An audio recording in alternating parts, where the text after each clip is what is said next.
time around, I learned algorithms. And I mean, I learned algorithms. I was able to get my F2L down to 8 seconds, and with a 0.5 cross, that was like 8.5 seconds, plus a 1 second OLO and a 3 second PLO. That could get me super down to 14.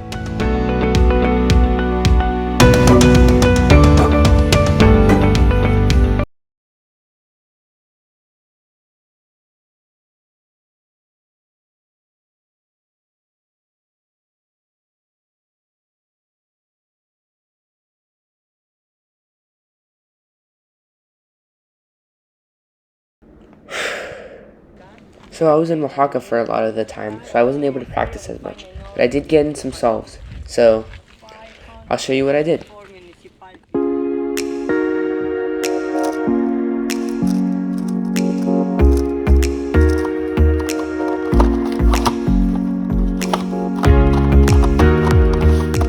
And these are just some of the algs. Working on better F2L cases helped me a lot. I understood that PLO was not as important as F2L. F2L takes up the majority of your solve. So what I did was I just focused on those cases and just learned them really well. And that actually was the key for me getting to sub 20. So I was hoping, hopefully, before my tournament in March, I'll be able to get sub 20 efficiently. And that last solve was like a 20 seconds, so it was really close, and I noticed that I was getting really good times. So this is what really helped me. And just focusing on deliberate practice really made me a lot more successful. So if anybody's trying to get better out there, just do deliberate practice like 80% of the time, right? And then 20% of the time, you can just do regular solves. And in this case, regular solves did help me, however, because it was F2L. And I had to make sure I was putting them right on the top before I inserted them so that they were perfect. And this solve right here, let's just not talk about it.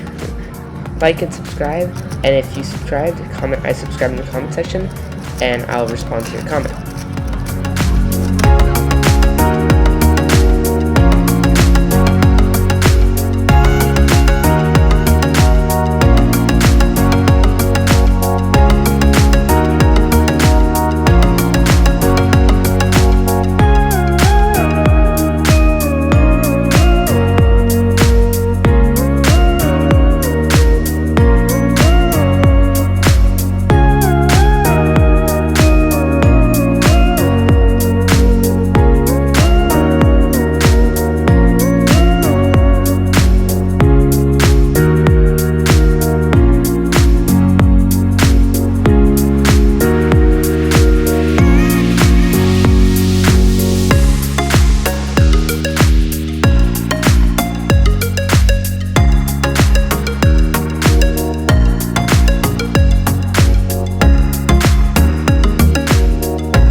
That was a pretty darn close sub 20 average, you know.